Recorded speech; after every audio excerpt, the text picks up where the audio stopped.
тамирчдын унал бас 70 оноо буюу өчигний цаана юу туулж яаж амжилтанд хүрдэг юм бэ гэдгийг үзүүлэх зорилготой спортын амьдрал маань энэ удаад спортын амьдралыг сонгон амьдарч яваа. Би дэлхийн энд хүрнэ гэмээ өөрийгөө зорилгоо тодорхойлон түүнийхээ төлөө үйлдэл хийж яваа. Үйлдэлээ өөрөө өмгөлж яваа.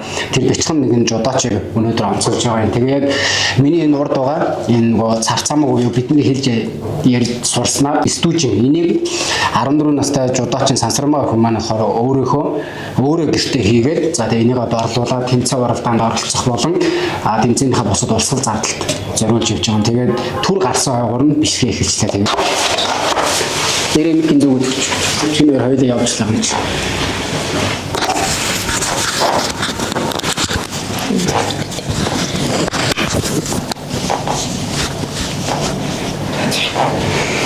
За Сансармаа анх хизээрээс эхэлж жудоо спортоор хичээлэх бол ер нь анх юм жудоогийн заал руу спорт руу хэн хүртэлж оруулав?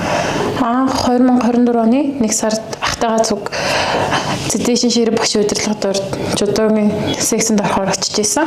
Тэгээд ороод ер нь төтөлж оруулсан манайга ах гэхүү. Яг энэ студийг хийх болсон шалтгаан яг юунаас эхлэв? Яг энийг хийх болсон сэтэл нь хаанаас авав? Хэн дэмжив юу?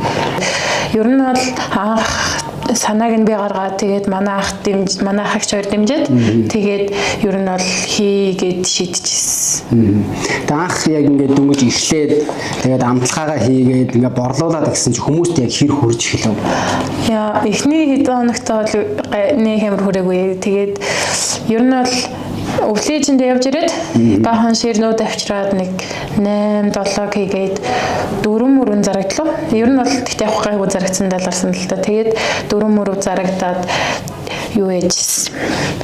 Хүмүүс ер нь дайжгүй амттай байна гэд. Тэгээд урам ороод за ер нь энүүгээрээ ингээд нэр пэйж нэгээд энүүгээрээ явуул ер нь болох юм байна да гэж бодож ирсэн.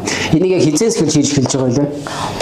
Энийг яг ер нь бол саяхнаас нэг за бараг цагаар нэг 7 оны юм л. Яагаад яг одимд хүрэх зам гэж ингэж нэрлэх бол өөр олон нэр өсөн шүү дээ тэр дундаас. Ер нь бол тэгээд ер нь ойлгомжтой ямар ч спортоор хичээлж байгаа хүүхэд бол тэгээд хамгийн том зорилго нь олимпийн авраг болох байдаг шүү дээ. Тэгээл ер нь тэрнтэй адилхан ч гэсэн гэхдээ ер нь бол олимпиад хүрэх зам гэж нэрээ өгсөн бол тэгээл би ирээдүйд олимпиад дэлхийн аврагт ингээд хүчээ сорж үзхийг хүсдэг, дэлхийд цоо тамирчин болохыг хүсдэг, авраг болж чадахгүй байсан ч гэсэн ер нь тэгээл олимпиад барилж үзэх бол миний мөрөөдөл. За тэгээд энэ болохоор ингээд 500 г тийм. Тэгээд дахиад 1 кг гэж хоёр байгаа гэсэн. 500 г-тай нь болохоор үнэ 17500 гэж байгаа. 3 төрөлтэй гарч байгаа. Тэгээд одоо яг нэг ингээд 500 г яг энэ ингээд савлгааг хийхэд яг хэрэг хугацаа шаардчих. Ер нь бол стүүжний хийхэд ширээ нэлээд удаан бяцлагаж гаргадаг учраас ер нь бараг цагаар нэг 5-6 цагийн ажил гардаг. Тэгэхээр яг одоо дөнгөж ерөнхий боловсролын сургалт сурж байгаа сурагч хүүхэд тэр их хичээлийн хажуугаар дээрэс нь маш өндөр бэлтгэл хийж байгаа. Тэрний хажуугаар ингээд одоо бяцхан бизнесээ олцсон ингээд явж ийн ихэр чинь яг ер нь өөрийнхөө дуртай зүйл өөр одоо энэ спортоос хичээлс гадна дахиад дуртай зүйлдээ цаг зарцуулах чадж гин үү? Найз нөхдөйтэйгээ цагийг өнгөрөөж чадж гин үү? Ер нь бол жоохон тийм цаг гарах баг байдаг. Гэхдээ ер нь бүтэн санд бол яг тэгээд яг өөртөө цаг гаргахыг хичээдэг.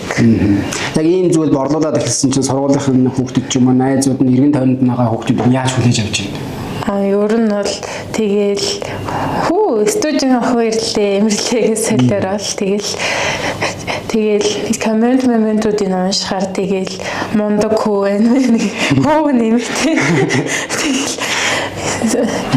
та мундаг шүү хаамхаа гэж орж тэр л амирын нийтээс яг энэ студийн хийчээд за тэгээд хамгийн анхны амтлагыг хүмүүст амтлуулчаад тэгээд одоо тэр нэг амтлсны дараах сэтгэлээ авах гэж байгаа шүү дээ. Тэр мэдрэмжээ гоё хуваалцаач.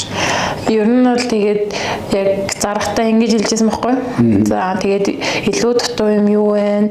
Юу нэмэр юм бэ? Юу хасмаар юм бэ? Та амтал үзцээд ингээд сэтгэлээ хэлээд өгөөрэй гингүүд хүмүүс айгуу гоё тэгээд хэлээд өгдөг. Тэгээд илүү дутуу юм байхгүй. Айгуу дажгүй амттай юм байна гэд ер нь бол ихэнх нь л тэгж хэлсэн дөө. За одоо яг ингээд спортоор хичээлээ 1 жилиг ардаа өрөөцсөн байна шүү дээ. Энэ хугацаанд ер нь хэрэг тэмцээн уралдаанд оролцсон. Ер нь бол нэлээд олон тэмцээнд өмнө жил болохоор нэг 2 тэмцээнээс медаль авсан. Тэгээ энэ жил болохоор ер нь нэлээд ихтэй тэмцээнд орж байгаа. Гэхдээ ер нь 4 сараас хойшоо бичлээ бол маш жоохон төр завсарлсан. Одоо ингээд хичээлж байгаа спортоор үлгэр дуурайл авдаг тамирчин гэж байдаг шүү дээ. Яг одоо Монголд хинээс үлгэр дуурайл авч хин шиг болохыг хүсэж байна, мөрөөдөж байна. Ер нь тэгэл баасан хөвгч, адяа сүрэн, тэгэл гонч хаах гээл ер нь олон хүн байна дөө. За тэгээд 14 настай тэгээд одоо хувийн бизнесээ эхлүүлсэн. Тэгээд дээрээс нь их спорт буюу спортыг энэ амьдралаар амьдарч яваа тийм насандаа байнгүй ингээд аюу их ер нь бол ингээд бидний хүүхд настай ч юм уу эсвэл чиний үеийнхтэй ингээд харьцуулах юм бол чиний үеийнхнээсээ хэд дахин илүү ингээд явж чадчих байгаа байхгүй. Тэгэхээр яг энэ өөрийнхөө энэ амжилттай яваа зүйлийг хамгийн түрүүнд яг хэн хэлхийг хэн харуулахыг хүсдэг вэ? Хүсэж байна уу?